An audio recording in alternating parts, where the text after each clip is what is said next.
조합제 TV 시청자 여러분 안녕하십니까. 2018년 11월 30일입니다. 낙엽이 햇볕을 받아서 근사한 경치를 보여주고 있는 여기는 서울 마포구 상암동입니다.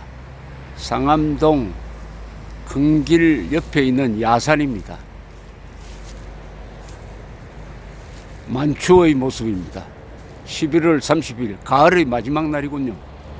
가을의 마지막 날.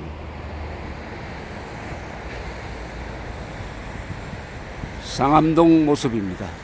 월드컵 경기장을 주변으로 발전하고 있고 이제는 미디어 센터가 들어서서 방송사들이 많이 몰려 있는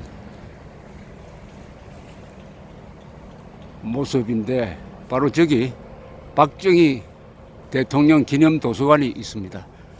정면으로 내려다 보이는 저 건물인데 요사이 수리 중에 있습니다.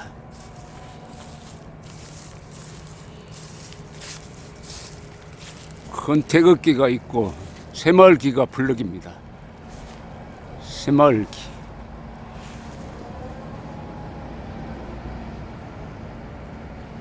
저 건너편에는 난지도 쓰레기장을 공원화해 가지고 사람들이 많이 찾고 있습니다.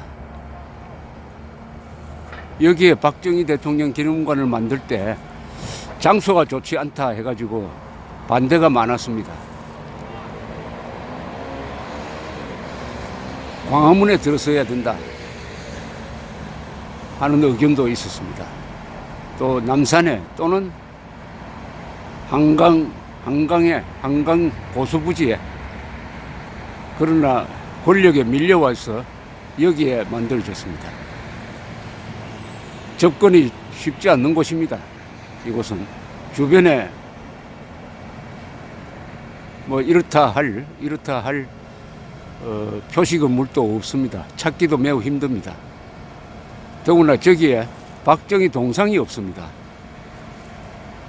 동상을 설치하려고 했더니 이 땅의 소유주인 서울시에서 브레이크를 걸었습니다. 심사를 하고 있는데 세상에 박정희 기념관에 박정희 동상을 세우지 못하고 있는 상황입니다.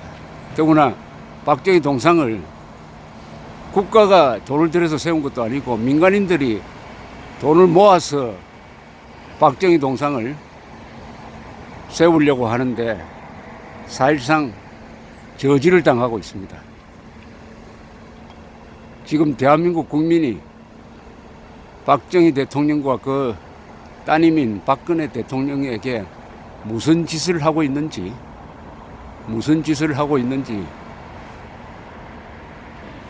개탄스럽습니다. 박정희 대통령은 그러나 이런 기념관을 원하지 않았을 것입니다. 그분은 소박한 정신 그대로 자신을 드러내는 것을 매우 수줍어한 사람입니다. 부끄럼 타는 초인이었습니다. 작년이 박정희 탄생 100주년이 되는 해인데 100주년을 기념해가지고 동상을 박정희 기념관에 세우려고 하는 것을 막았다 하는 것은 역사에 기록될 것입니다. 고마움을 모르는 사람, 짐진 사람의 수고를 모르는 사람, 그러면서도 박정희가 남긴 위대한 유산을 공짜로 즐기면서 조국을 헬조선이라고 저주하는 사람, 행복하게 살 수가 없죠. 공짜 좋아하고 고마움을 모르면 반드시 그 생애가 불행해집니다. 문제는 한국인이 집단적으로 그 불행의 길을 걷고 있다는 점입니다. 박정희 대통령은 헬리콥터를 타고 전국을 시찰할 때 이런 이야기를 했다고 합니다. 내려다 보니까 내가 그린 그림을 보는 것 같아. 그렇습니다. 대한민국이 전부 다가 박정희 대통령의 기념관입니다. 여기에 기념관 만들지 않아도 박정희를 지울 수는 없습니다. 문재인 대통령이 체코에 가서 실토를 했습니다. 원자력 발전소, 한국 원자력 발전소 안전하다.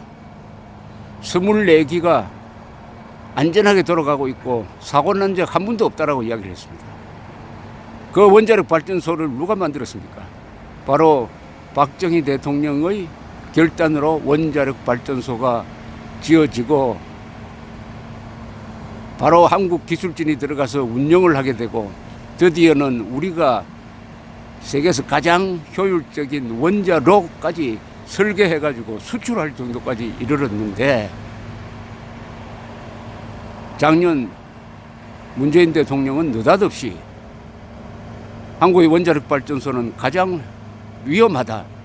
일본보다 더 위험하다.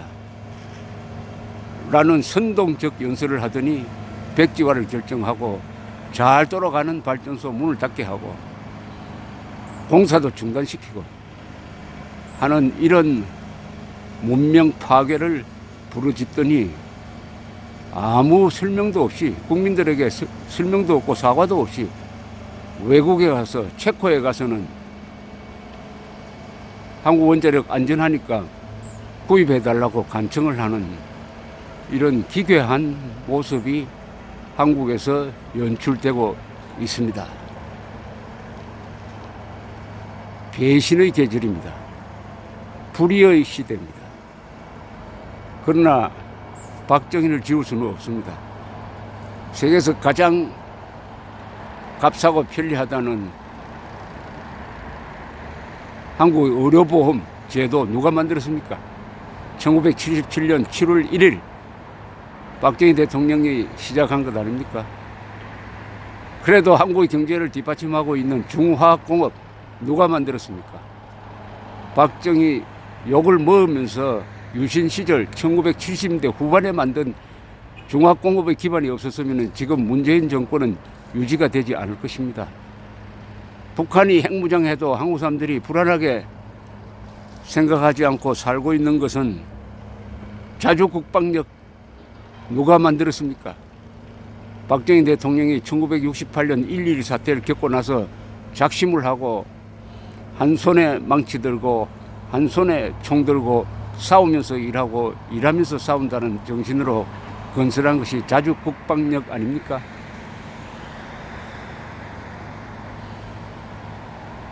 새마을운동, 중동 건설시장 진출,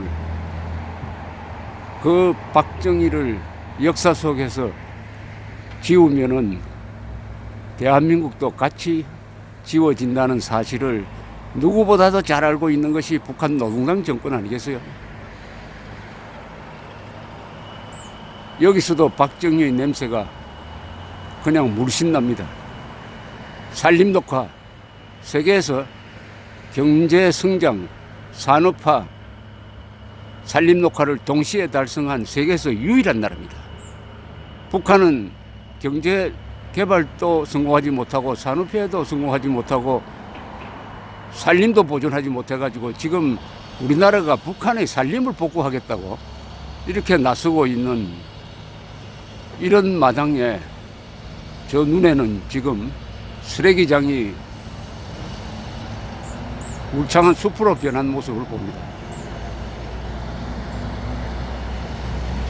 산림녹화에 왜 성공했느냐? 박정희라는 사람은 모든 살아있는 존재를 사랑한 사람입니다. 나무를 사랑하고 동물을 사랑하고 진돗개를 사랑하고 인간을 사랑한 사람입니다. 산림녹화는 숲과 나무에 대한 사랑이 없으면 절대로 성공할 수가 없습니다. 박정희 대통령은 나무 하나를 사람처럼 아낀 사람입니다. 박정희 대통령이 산림녹화를 할 때 입산 금지 조치를 취한 적도 있습니다. 숲도 쉴 데가 있어야 한다. 너무하다고 했지만은 숲을 보존하는 데는 입산 금지가 가장 효율적인 정책이라고 합니다. 여기도 최근에 심은 나무가 잘 자라고 있네요. 저기 요런 표시가 붙어 있습니다. 산불 조심. 산불 예방을 위해 산림 및 산림 인접지에서 아래 행위를 금지합니다. 산불 조심. 이 구호는 1950년대부터 이승만 정부 때부터 전국에 붙었던 구호입니다. 산불 조심. 여기에도 박정희 대통령의 숨결을 느낍니다. 산불 조심, 입산 금지. 박정희 대통령은 우리 세대는 다음 세대의 번영을 위해서 희생되어야 한다는 이야기를 했습니다. 지금 나와가지고 어떤 대통령이 우리 세대는 희생되어야 한다고 한다면 아마 탄핵당할 것입니다. 박정희 대통령은 마지막에 가슴에 총을 맞고도 각하 괜찮습니까? 라고 하니까 난 괜찮아 라고 했습니다. 그 뜻은 난 괜찮으니까 자네들은 피하게라는 뜻이었다고 합니다. 박정희 대통령과 그 세대 1910년생, 20년생, 20년대생, 30년대생 이런 분들은 난 괜찮아 세대였습니다. 난 괜찮으니까